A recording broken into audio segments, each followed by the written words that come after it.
Hi, everyone. This is Dr. Katie from ScribeNote, and welcome for another episode of What's Up, Doc. Today, I have with me Jenn Galvin. She is a veterinary technician. I actually work very closely with her at the clinic in Caledonia. Welcome, Jenn. Thank you. I wanted to get started by having you introduce yourself to us. Okay. So as you introduced me, my name's Jenn Galvin. I am a veterinarian technician. I have been out working since 1992 in small animal practice. I've also experienced working with large animals, being horses and cows.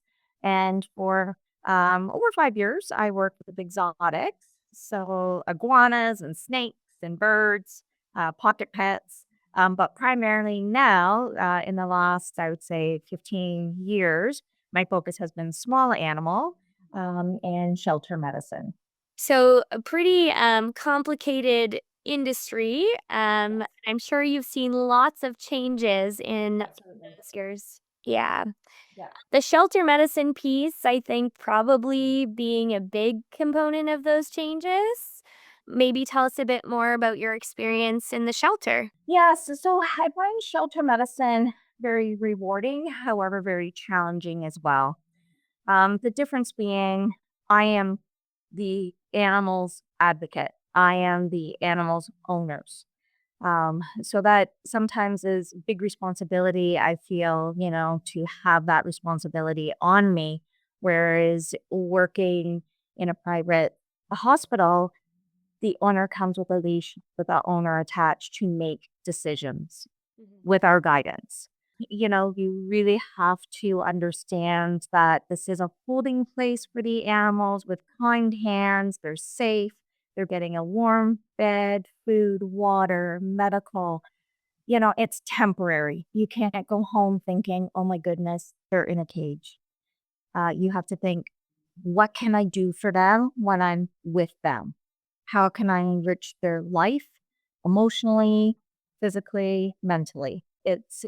It's hard. You take the work home with you a lot. It really is 24 hours, 7 days a week, 365 days a year. It's tough. I love the challenge. I love the happy tales.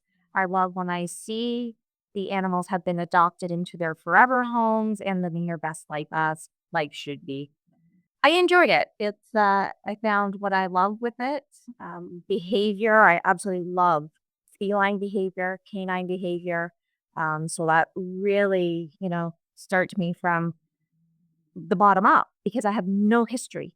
The animals don't come in with a journal to tell me what their previous weeks, months, years have been. Yeah. So it's a sit, observe, watch the animal, how they interact, how they don't interact, how they respond, how they're not responding, and then try to help them best we can.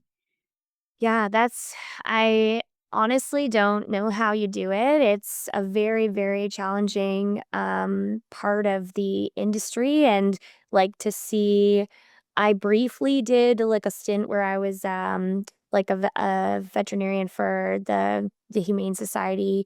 And I would just go in and check like the new admits and things like that.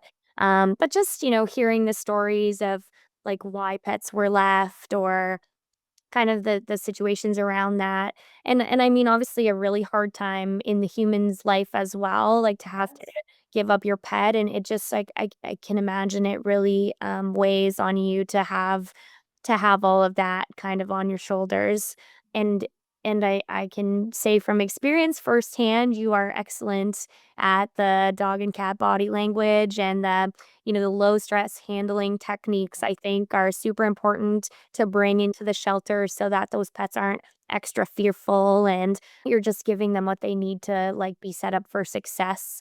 And also meet them where they're at, right? And not kind of have more expectations than what they can give, right? Absolutely. And Dr. Katie, it's interesting how you said, you don't know how I do that. I do it from the support of my colleagues. So yourself, other technicians, other doctors. I have people that I gravitate to that are my support. or, even just to run something by them, like I have this situation. And to hear someone say, have you tried this? Or, what about this? That is where, you reach out to the people that you know are like minded and give you support. And that's how we do it. We do it as a team. It's not just one person. I'm constantly in contact with my animal control officers, and, we're constantly communicating. Did you notice this? How about this? Right? It's being open minded and collaborating together. Yeah, that's a really good point, and I'm sure you work closely with other shelters and different Absolutely. rescues. Yeah. So, Yeah. I think probably, like, a hard part about it is just having everywhere so full. Is that still the case? Maybe tell us kind of what you've seen since the pandemic, like, being in that, environment firsthand. So, of course, during the pandemic, we had the boom of kittens and puppies. We had backyard breeders. We had increase of litters, lack of access care during COVID, first spay and neuter, accidental breedings. It happened. The amount of animals post COVID, being surrendered into shelters because now families are back to quote routine. They're not home. Animals are now having separation anxiety, and so on and so on. Yeah, our shelters are busting at the seams. We used to depend on foster homes. We lost a lot of foster homes during COVID because those families adopted their forever pets because we weren't able to foster pets out as quickly as we could, doing, distancing and so on. So we lost foster homes as well. I think it's just, and this is where my life kind of meets in the middle because I understand the veterinarian medicine side of the animal hospitals and fees and why we need to charge what we charge for preventative care as well as spay and neuter. I understand diagnostics and how much time and cost is involved in that for medical health teams. And then that falls back into the shelter because then I have families trying to surrender pets because they can't afford vet care. Yeah. But I understand where the cost comes from. So it's trying to keep the pets with the families and outsourcing resources we can for that pet to remain in. And it's a struggle. It's hard. Yeah, because ultimately we do want to see pets remain with their families. And you have to have conversations with families without judgment. It's very difficult. You need to ask the right questions, and sometimes it is a difference of, how can we help? Is that a matter of directing you to a pet pantry and sourcing out in their community? Where can you go for, a vaccination and preventative care? Where can you go to a spay and neuter clinic? Yeah. So we try to provide resources for families. Yeah, and I think that's so incredibly important. When I was in vet school, I did a lot of community outreach work and like access to care is Yes. so challenging, right? Like you don't know what people's situations are. Like I've heard and I'm sure you've heard people don't deserve to have pets if they don't have money. I don't believe in that at all. I I don't either, Dr. Katie. I don't. I think, pets provide like this very much unconditional love. Sometimes the reason people are continuing with their lives, like Yes. some of the forms that we used to see when I did community outreach, were so like the pet is just so important, such a like an integral part of somebody's life, right? And the reason that they want to do better, the reason that they get up in the morning, the reason that they Absolutely. feel fulfilled in their lives. And I really don't think costs like I mean, we know veterinary medicine and clinics, like they have to run a business. They have Yes. people that have worked really hard to get where they are that deserve to be paid well and it's just such a double-edged sword, like, it's so hard to, like, want to be able to provide this, good care for families, but if they don't have the funds, like, it just becomes, like, a big burden, I think that's, like, a big thing in the industry, the, like, constant financial toll is really hard, like, I wish we could do it for minimal cost, but Absolutely. it's just Absolutely. not like even human healthcare, there's cost to that, we just don't see it in Canada, Yeah. right? Yeah. Yeah. And and that's a huge strain. So now let's swing into the hospitals, right? On the medical team. That's very difficult, as you know, as a veterinarian, for the diagnostics and the treatment and the prevention you would like to do. And everything is presented with a cost behind it. Yeah. Right? And it's a struggle, right? It is. And ultimately, we always say we would never recommend for a pet what we wouldn't do to our own pets. Mhm. And I truly believe in that, right? Same. And it's always like, you know, this is what we can do. Does it always mean we should be doing, right? Yeah. And I see that with you do a lot in your appointments. You're very, very forthcoming. And, you always take that in consideration for the clients. Yeah. Online is the best. Yeah, I always try because I just feel like over offering, like offering things that like they came in for one thing and Right. they really don't have the funds even for that Right. thing. Yeah. Why, put that stress or guilt on Yeah. somebody like Yeah. you should really be doing this. I don't ever really try and approach it like that. I try to make it a more like practical approach to like treatment plans, like making sure that they're feasible for clients, making sure that they're on board with it takes a lot more time, I think, for It sure. does. But I hope that it helps a little bit to relieve that stress and that guilt because I'm sure people come in with stress and guilt and feeling Absolutely. guilty about, not being able to afford what we're recommending. And, like, to me, I think that, like, practical kind of, like, meet people where they're at kind of practice makes clients a lot more able to kind of trust you and, like, make reasonable decisions, not decisions they feel pressured into making.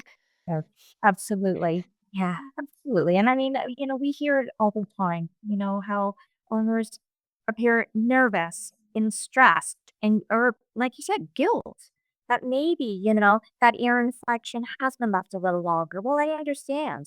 It is cost to walk in our doors to see us. Yeah. Right?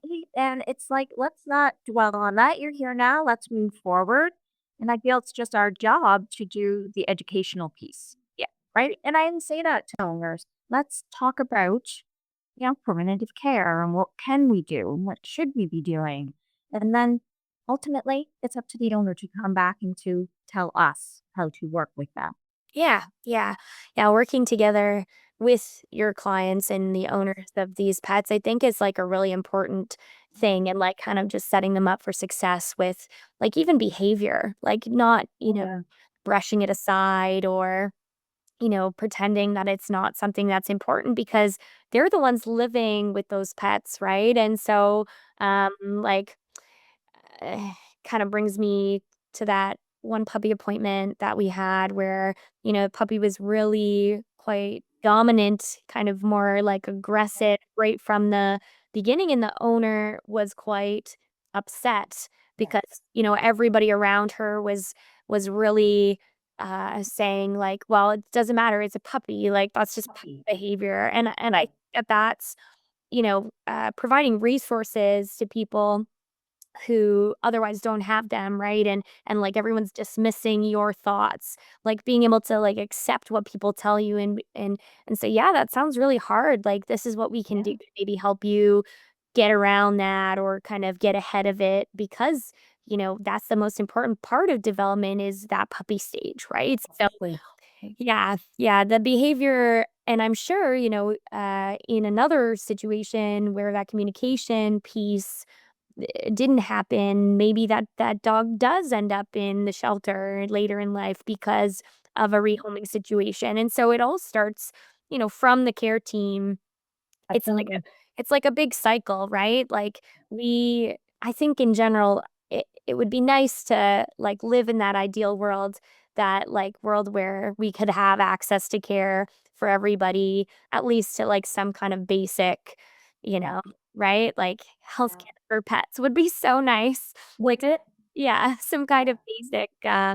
necessities anyway, but It would definitely take a lot of stress off the medical team as well, right? And not just to the pet parents, but to the medical team. yeah, Because we spend majority of our day talking money, yeah, and it's so hard. for sure. Difficult decision to have, right? It's difficult, but that does then, yes, you're right. It does swing into the shelter because, like you're saying, with that one puppy that we saw with behavior, his family one day may not be able to handle because it may become added fees through behavioral training, maybe referral to behavioralist. You know, I wish there was a magical pill to give an animal for separation anxiety or aggression. There's not. Yeah, We can offer tools in the toolkit. yep, Ultimately, though, it is everyday training. yep. Every day. It's behavioral modification with pref- maybe nutraceuticals and medications. Yeah, Because I think it's a lot of false hope for some clients when they come in and we say, yes, we have medications to help support. But then we really have to get it into the client, a lot of hands on, a lot of training every day. Whenever you look and touch your pet, you're providing a behavior for them. yeah. And I think that's a huge probably a huge, reason. I'm sure you could tell me a bit better, but, like, that dogs get surrendered or, based on behavior concerns, it because it is a ton of work, a ton of effort, and people, when they get a dog, they just expect it to be like a normal, happy, friendly, like, easy thing, because otherwise people wouldn't likely be adding that into their already very busy, like, stressful lives, right? Like, and I can see that from an owner perspective, for sure I can. I, um, the dog that I have now, he's a good boy, but he's not the easiest dog I've ever had. And if we didn't do work with him, he'd probably be way more out of control, and I think, Absolutely, Gwen. yeah, like, I think realistically, like, I feel like people, when they get a dog, should have, like, some kind of toolkit where, like, everybody that gets a dog everywhere, or even before they get a dog, there'd be, like, some kind of, steps to take before purchasing or adopting a dog, right? Like, think about how you're gonna handle it if, you start a new family, if you change jobs, like, all these different things that I feel that are not necessarily considered because people just love puppies and love Yes, kittens, and I get it, they're cute. they're cute. It's a lot of work. No, I duh. No. I'll stick to the seniors. Yeah. Yeah, they're a ton of work. And I do see sometimes what does happen. And this is where pet parents reach the end because it does break the human animal bond. Mhm. You know, when you're coming home after a hard day of work and you come home to maybe a dog with severe separation anxiety that has destroyed the house or defecated in the house or peed in the house, that's frustrating for an owner. Yeah. It's frustrating. And not that they don't love their pet, but it becomes a chore, a task. It's not enjoyable to be cleaning up. It's not enjoyable to be replacing window trims and door frames Mhm. and so on, right? And then to start introducing crate training or a safe den area, that's weeks, maybe months to get an animal comfortable, Yeah. right? And then to deal with separation anxiety, on top of that. And then that's when we see, sometimes the senior pets showing up in the shelter because maybe they can't hold their bladder anymore. You know, now you're having, some maybe vomiting and, some health issues that now it's hard. That's hard. And it doesn't mean the owners no longer love their pet, right? And that's the thing that you really have to see is maybe they're frustrated Yeah. with tired.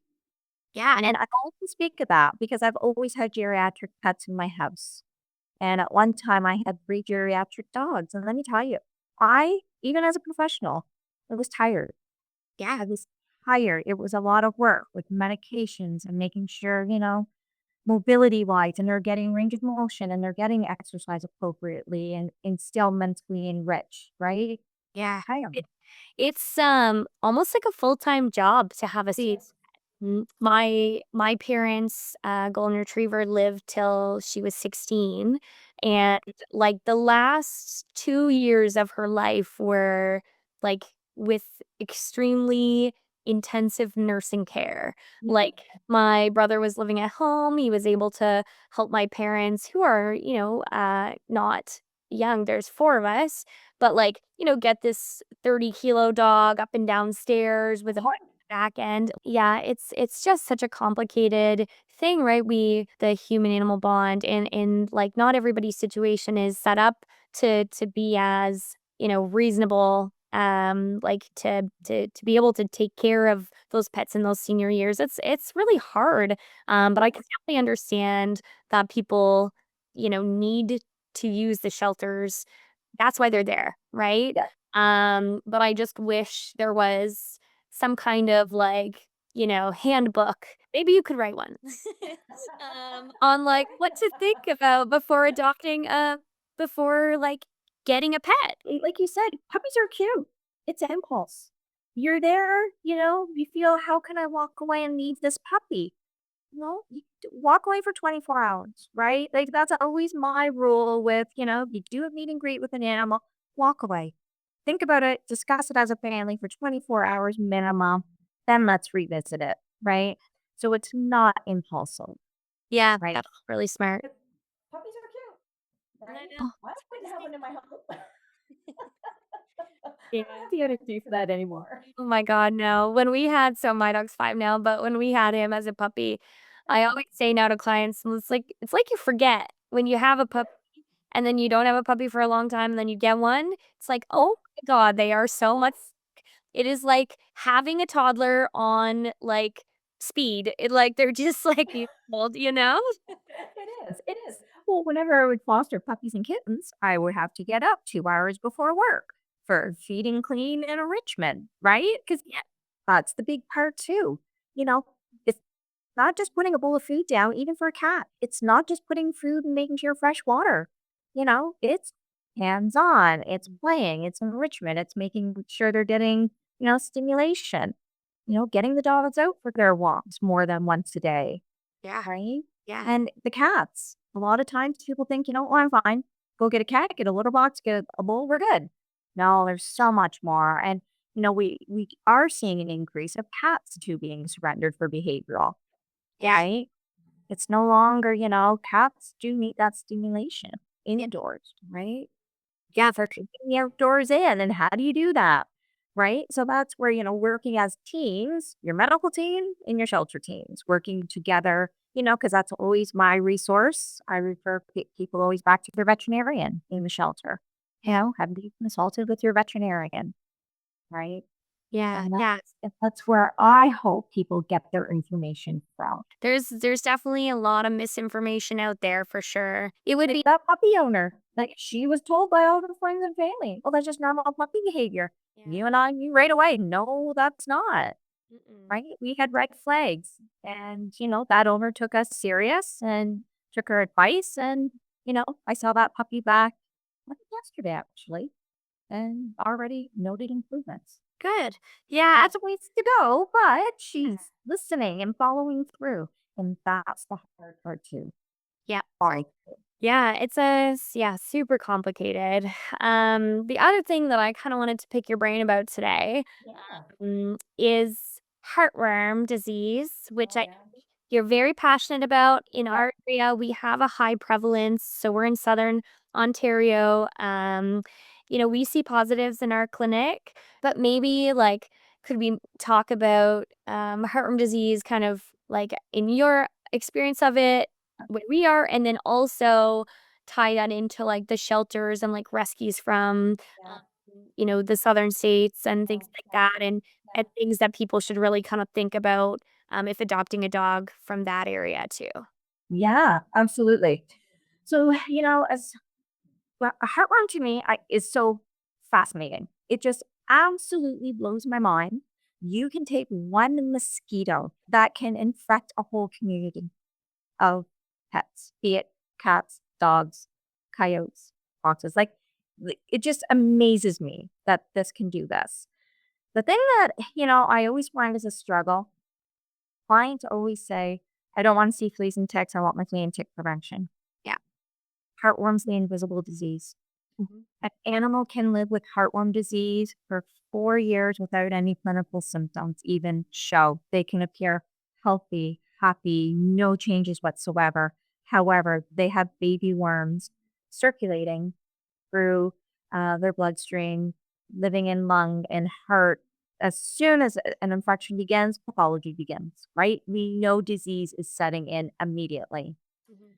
So, having that conversation to educate clients, like, I'll never forget, I had a Chihuahua in Hamilton test positive for heartworm disease. Owner was blown away. She lives in an apartment. Her dog only goes out on the patch of grass and back up to the apartment. Sadly, mosquitoes do come in our houses. We do see them in our cars. We see them just when you step outside. All it takes is one, right? And, I always say to people, I wish I had that force field to go around your home to repel mosquitoes, but we don't, right? All dogs are at risk and cats. Some are lower risk, but there's risk, and unless you look for heartworm disease, you won't find it. If you're not looking for disease, you're not going to find it. That's why we test yearly. We want early detection for disease because, as we said, pathology is starting right away. Disease is starting immediately. Yeah. So early detection, absolutely. Let's find out once a year minimum, right? Now, why I say minimum? Because let's touch on when you said, let's say we have a shelter dog with unknown status. Again, I wish these dogs came in with a booklet attached to them that said, this is what I've had starting as soon as I was born and hit the ground. Yeah. But they don't. So we have to prepare that animal and any family adopting that pet for success. So heartworm test immediately when they come into the shelter, ideally. If they are negative, we say at that moment of time, that test is negative. And as you know, when we're testing, we're actually testing for an infection 6 months and later, right? So it's not really being an accurate moment of time right now. It is a moment of time 6 months previous, right? So that being said, we call that test negative, but not knowing if it had any prevention in the past 6 months or 12 months, which most likely they have not. We then say we need to retest again in 6 months. Yep. With an unknown history. Then from there, let's cross our fingers and pause that it's negative. Then we're going to retest even one more time. We're going to do 3 tests 6 months apart before we're calling that a true negative heartworm dog. Just had one that tested negative, imported from Texas. Yep. This dog now is positive. Yep. Right. So it was just when that timing of test was performed, Yeah. right? So we do see that a lot. So this is one thing that, I really hope veterinarians, shelter staff are educating clients on. Yeah. That just because it's a one and done test doesn't mean it's one and done. Let's continue doing testing while we still have prevention on board. Yeah, for sure. Yeah, because that just brings it up here more and, the transmission of diseases, like of heartworm, like to mosquitoes from dogs that are imported, right? So for sure, I think is super important again to be knowledgeable about diseases and like timelines and things like that when you're going to adopt a pet from another country. Not, Yeah. you know, yeah, there's just so many things to think about, I think, for owners, and then it just becomes like you're signing up for something you really didn't think you were signing up for, right? And Right. And you are correct. We do have, as you said, in Southern Ontario, we do have a higher population of heartworm positive pets, right? So yes, traveling in throughout Ontario, you are going to find pockets of disease that are higher, right? And sadly, yes, Holoman County is one of those pockets of heartworm disease. yeah, Now, and the thing is, as much as you can have your pet on prevention, we don't know what the neighboring pets are doing. Right. So that is why, for myself, my dog is 17.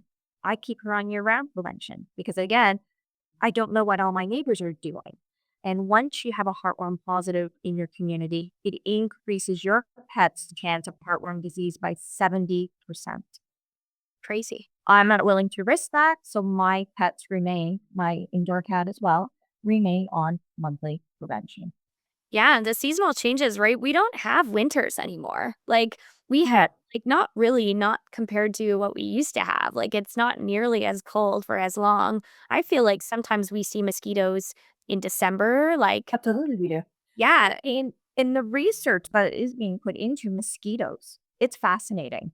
I mean, go on if you visit the American Heartworm Society website, you can see the research just in mosquitoes alone, and they're finding there's daytime feeders, nighttime feeders. You know, mosquitoes that thrive in the heat, thrive in cooler temperatures, right? So there's so many different species now of mosquitoes, but risk is increasing for transmission of disease. Heartworm to me, I am very passionate about heartworm because, like I said, it is the invisible disease.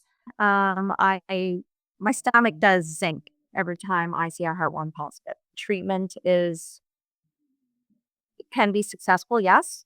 Can have severe complications, absolutely 100%. The patient has worms living in their heart. That's scary, you know. I think sometimes in the medical profession, because, we've advanced so far in science that for us, we're like, oh, heartworm positive, well, we're gonna just do doxycycline and then we're gonna do this and this. We make it sound, so routine for us now, which is sad. Mhm. There's, even 10 years ago, we were like, oh my goodness, we have a heartworm positive. What do we do? Right. Now we say it like it's nothing, right? Because we're seeing so much more of it. They are so much more successfully treating disease, but still there is high risk of complications. Yeah. Right. That's so again another important thing for the handbook that one of us or somebody should write. Just It to, is. you have Yeah. done some prevention. Yeah, absolutely. I mean, and that's my hard part too. Again, gotta talk cost. Yeah. Right? And that's the thing. When I have a client tell me heartworm prevention is so expensive, I'm not going to say it's not. The flea and tick aspect is more costly. Your Mhm. heartworm prevention for a large breed dog can be $25 a month, right? You add your flea and tick, now we're talking $57 a month. Yeah. So I'm not going to dismiss because, yes, that does add up when you're doing it minimum 9 months a year. Yeah, It adds. for sure. Right? Sure it does. But that's where, again, us as a medical team, let's work with you. Can we dispense you 1 month at a time, 3 months at a time? How can we help you? Yeah, for sure. Nice. Yeah, totally agree. The challenges.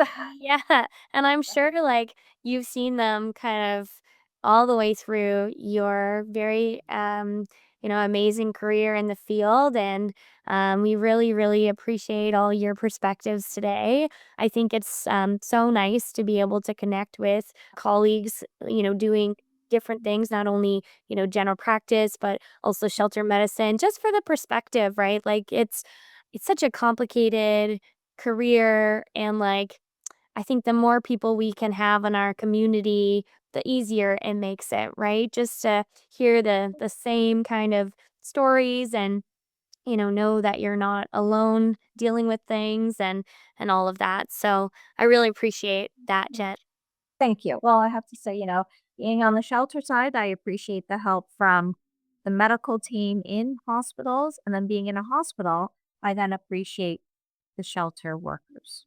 Yeah, I- Work hard. yeah, We all do in all aspects of our careers. yeah. Physically, Mentally, mentally, yeah, double emotionally. huge. Yeah, 100%. Yeah, Yeah, we've it's all been. pretty complicated, isn't it? It is.